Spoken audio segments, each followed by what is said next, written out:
Ito na. Ang pinakahihintay na, na part. Ito na, exciting part guys. Dito natin malalaman kung success ba or it's a prank lang.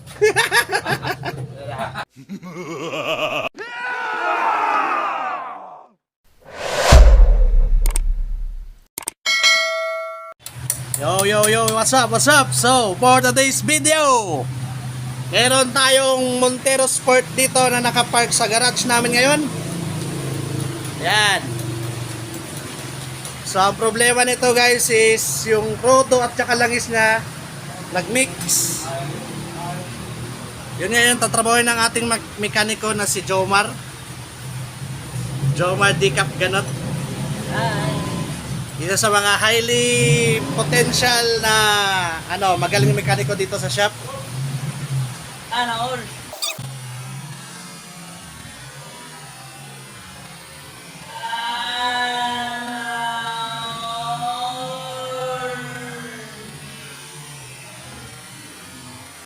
All. Yan. So ang problema nito guys, ulitin ko once again, yung langis at saka yung crudo na or yung diesel fuel niya is nagmix. Kaya yan yung ayusin niya ngayon. Lods, bali ano ang ayusin mo dito, Lods? Bali yung washer ng return, baka nasira na o kaya tawag ito. Hirapan tayo pag-Tagalog eh. Sige lang, go. Para malaman naman. Banjo washer o kaya titingnan kung may lumuwag na tornilyo. Ayun. So titignan na guys. Tapos I-change oil natin. change oil. Okay. So titignan yung banjo washer guys kung may lumuwag na tornilyo sa banjo washer niya or sa fitting niya. So saan banda yun, Lods? Baka pwede mong ituro, Lods. Ito, babaklasin yung intake, saka valve cover. So ito, babaklasin ito guys. Tsaka ito, babaklasin din guys. Ayan. So panoorin na lang muna natin yung mekaniko kung paano niya gawin to guys. Tatanggalin na natin yung mga wiring, the work cards. Saka yung AGR. Okay guys, so tatanggalin niyo muna AGR. Bago tanggalin or baklasin yung intake manifold o kalasin mula sa engine block, cylinder head. Kuya, anong ibig sabihin ng AGR, kuya? Limutan ko kung anong meaning yan. Okay guys, sa hindi nakakaalam, trivia lang to guys. AGR means accelerator, gas, return. Yun. Hindi, joke lang din yun. So okay guys, ayan na yung AGR niya guys. Ayan yung AGR ito, AGR guys. Ayan. So sa mga hindi nakakaalam guys, ang ibig sabihin ng AGR is Advanced Gas Cooled Reactor. Ayan, so ayan ang AGR guys. Okay, pag-ibaba na lang guys. Uy, patay. Ayan ang AGR. Ito yung AGR. Ang gasket sa kahoy. Anong gasket? Walang gasket to. Sorry pa. Ayan, okay. So ilalapag na lang muna dito. Ayan.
Okay, so ito yung problema guys sa return. Ito. So may posibilidad na yung washer niya yung problema. Ito yung washer, oh. Ito. Ito yung posibilidad na may diferensya kung bakit yung diesel oil at saka yung diesel fuel at saka yung engine oil is nagkahalo or nagmix.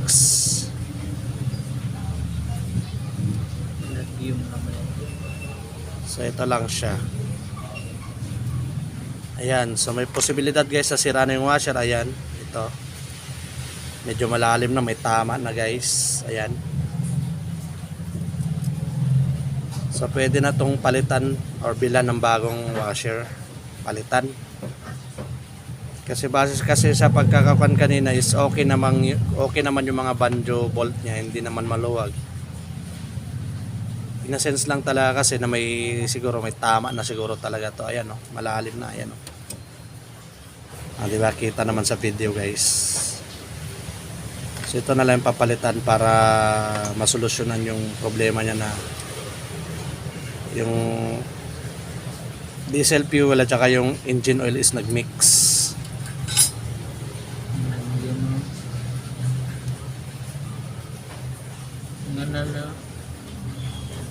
Ayan, oh, may mga tama na talaga guys. Ayan, oh. Ah, ito dito na dar, may kuno, may punit. Ayan, oh, may punit guys. Ayan, kikita nyo ba? Clear ba sa video? Ayan, oh. So may punit siya, kaya pala ganun. Ayan, oh. Kanal gani. Ayan, oh, meron na siyang punit. Ayan, oh. Klarong-klaro. Ayan, oh, ayan. So may posibilidad talaga na dito dumaan yung diesel fuel. Kasi wala namang ibang dadaan yung diesel fuel kundi dito lang naman sa linya na dito, eh. Sa return sa injector. Nauno na pala, hapit. Ayan.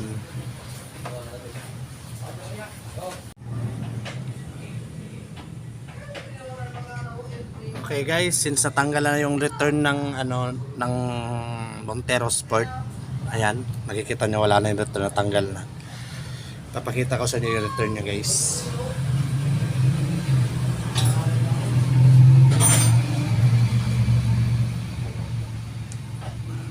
Ayan. So ito yung return niya, ayan. Dito galing yan, ganyan. Yan. Bale, ang nangyari sa kanya is nag-overflow na yung engine oil niya. Bakit nag-overflow yung engine oil niya? Kasi may tama na yung mga banjo washer niya. Ito yung banjo washer guys. Ayan.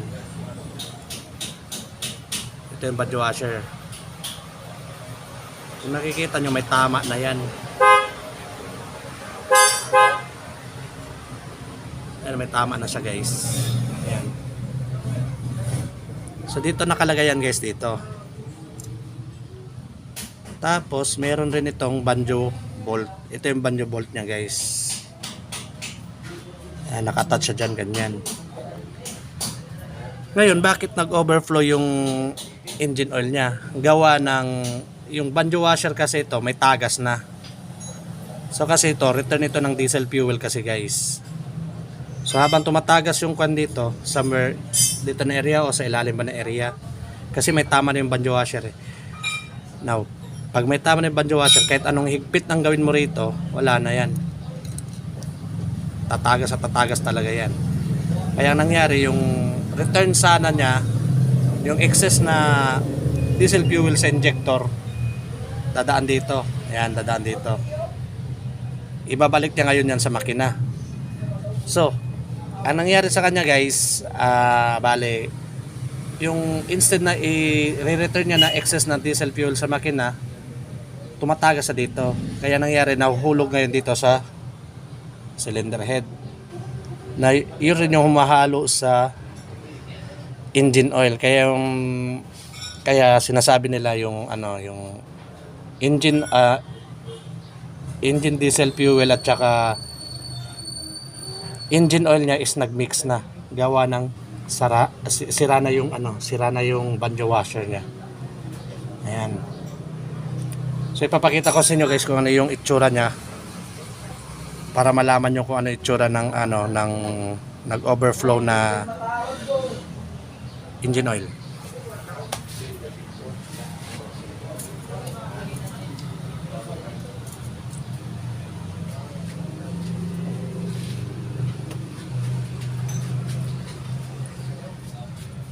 Okay, so ito na yung dipstick niya guys. Ayan. Kung napapansin nyo, masyadong mataas yung level niya, di ba? Ayan. So halos sumabot na dito. Ayan yung level niya, oh. Masyado na mataas dyan. So ang tawag dito, mag-overflow na yung ano niya, engine oil. Na which is hindi talaga yan normal. Usually kasi guys, dito lang yung maximum limit niya. Ayan lang, oh. Ito lang yung maximum limit niya. Teka, pupunasan natin. Punasan natin para mas makita nyo. Ayan.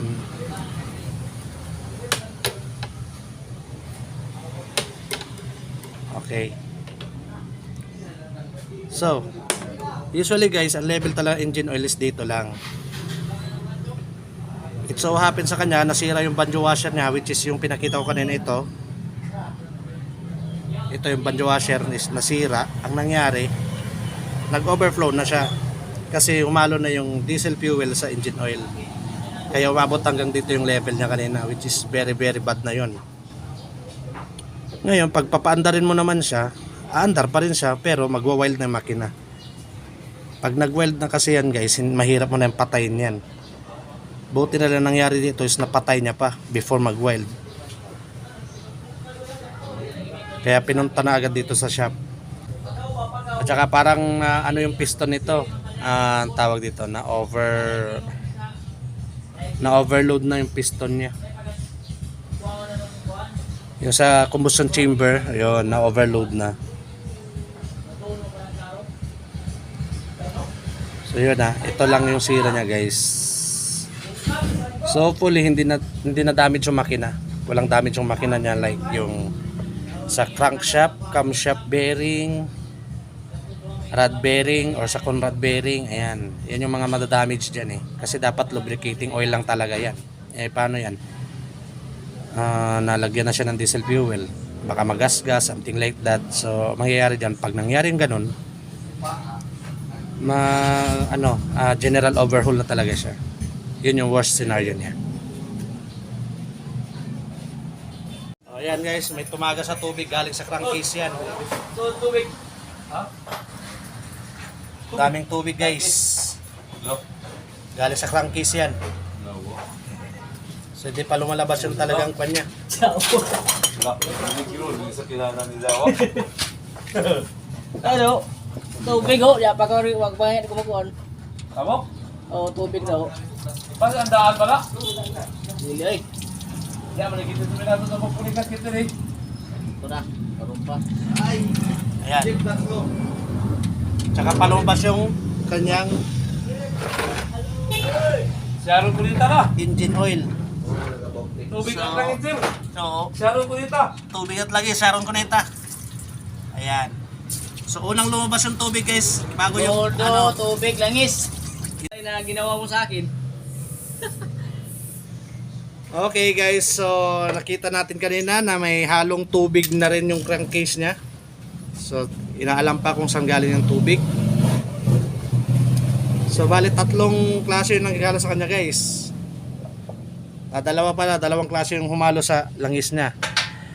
Isa, tubig. Ikalawa, yung crudo or yung diesel fuel. Ikatlo naman yung engine oil. So, nagmix na silang tatlo. Anong tawag doon?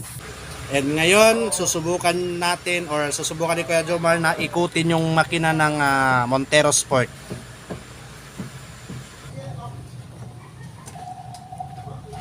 Medyo matigas nga lang siya ikutin guys. Kaya may vibration na to.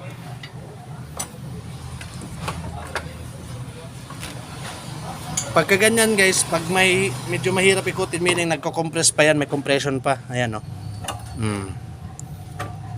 May compression pa siya.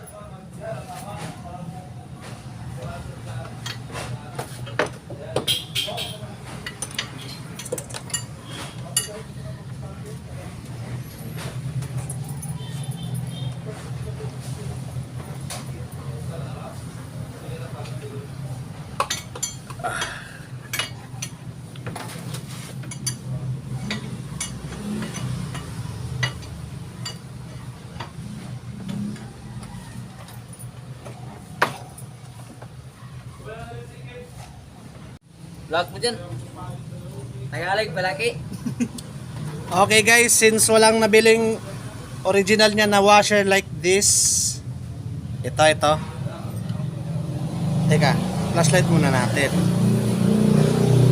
Ayan, since walang nabiling ganito guys na washer, ayan. So ang binili na lang is ito. Ito lang na washer. Ayan.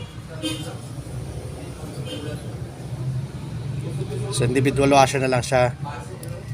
Isa dito at saka isa sa kabila. Ayan. So for today's video guys, ikakabit na ngayon yan ni Kuya Ganot. Ayan. Ayan, so kasalukuyan na po siyang ina-assemble. Na-assemble na sa for today's video. Since hindi na original yung nalagay kasi walang nabibili, ito walang nabibili yung ganito guys, yung individual na lang. So nilalagay na po yung bolt guys, ayan. I-secure muna siya, hand tighten muna before gamitan ng tools na 14mm combination wrench. Yun no? Sa isang babae guys. Sana uligtas. Yes. Okay, since wala po na guys, snack time muna. Snack time. Ayan, so shoutout sa mga may-ari ng motor. Ayan, dalawang pula yung David.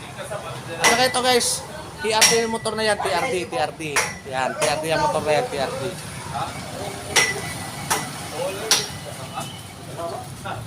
Ayan, so mag-i-snack muna tayo for today's video. Ito nga pala si Engineer Angla guys, siya yung may-ari ng sasakyan. Ito naman si Boss John, yung chief mechanic namin. Ayan.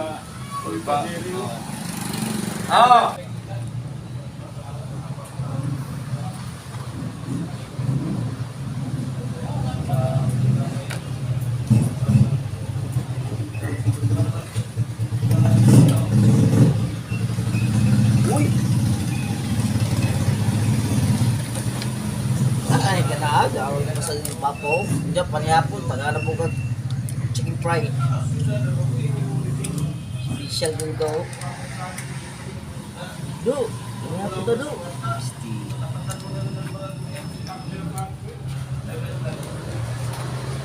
Kira dari gate wall ba?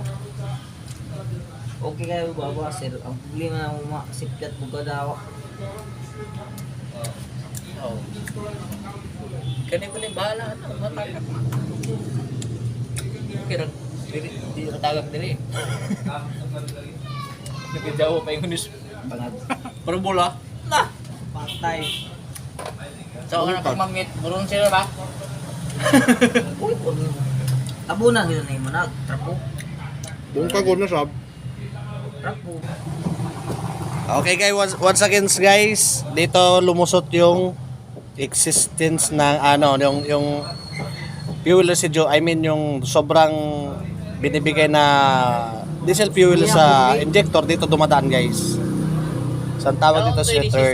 Ato kamat-mat siguro to kung Tagalog. Tapos dito po tumagas yung mga crudo kaya pumunta dun sa loob ng crankcase. Ayan. So tatlo yung elemento na sumanib sa makina eh. Crudo, tubig, yan, tsaka engine oil, yan, tatlong yan, nag-combine. Nag-fusion sila guys, so... Siguro may diferensya yung cylinder nito, sabi ka mo. Baka bitak na naman yung cylinder gasket nito, may puruhan ganon kasi may nakitang tubig, nung drain yung kuwan, nung nag-drain ng engine oil dun sa crankcase. Unang lumabas guys, tubig. Mga nasa 1.5 litro rin yun eh.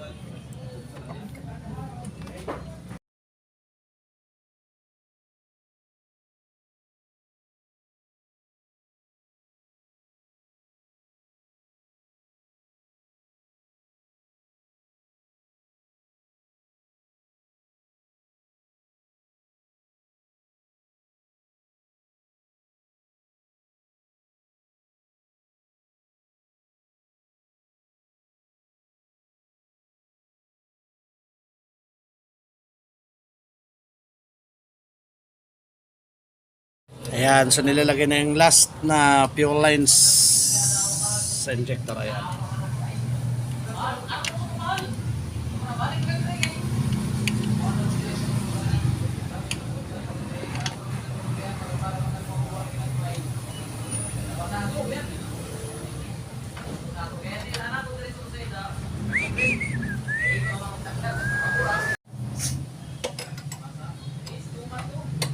Yun ang tanong kung aandar siya.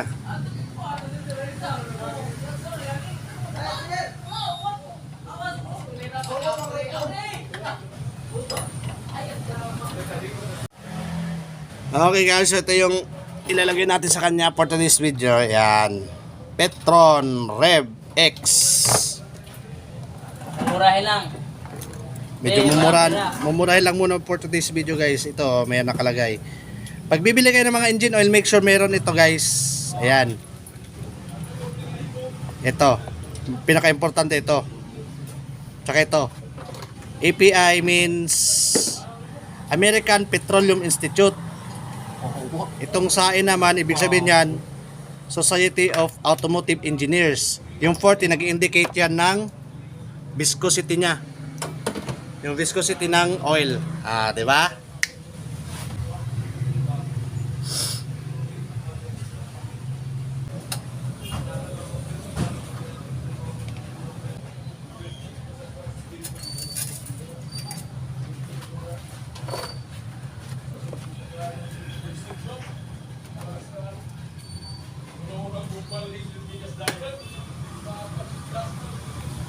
Asa yung level ko ya? Yeah. O, tamang-tama lang. Okay, so tamang-tama lang yung pagkakalagay guys.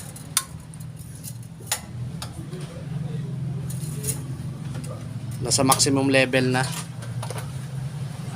Yung truth. The moment of truth. Kaya ako may start sa mga bibi. O kuya, ilagay mo kuya. Ito na. Ang pinakahihintay na part. Ito na, exciting part guys.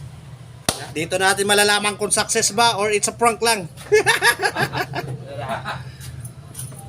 Dala. Ay ba si Molpo? Uy! Uy! Patay. No good yun guys. Tumalon yung tubig. Op! Ayun. So, cylinder head gasket. Awa! Masyadong malakas yung Daang palagi. kuha ng tubig guys. So, na-damage yung Sir! Sabay! damage yung cylinder head gasket guys.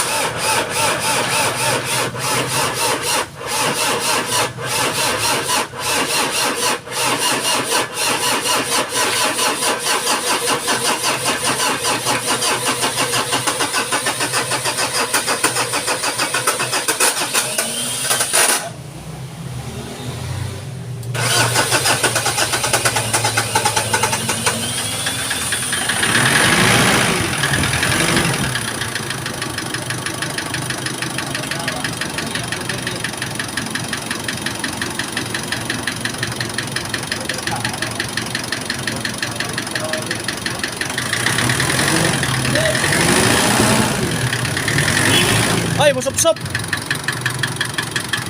Kupan! Ha? Lugod. Wala tubig ko. Alipot. Ha? Umuusok na oh.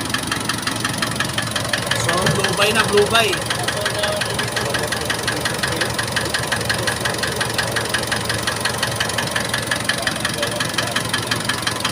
Wala kaya. Pinamit kayo na.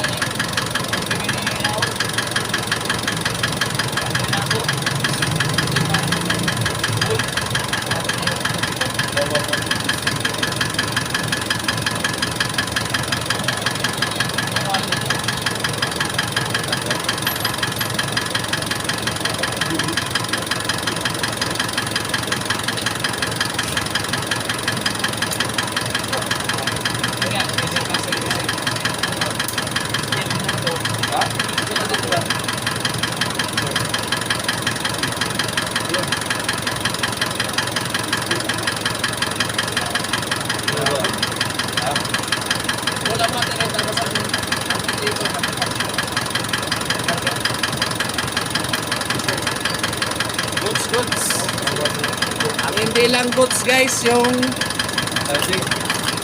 gasket. So kailangan tanggalin ulit ito. Ipupull out lahat yan. Ito and everything.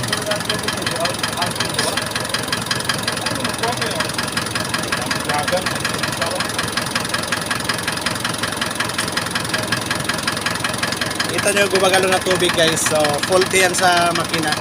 Kailangan palitan ng gasket.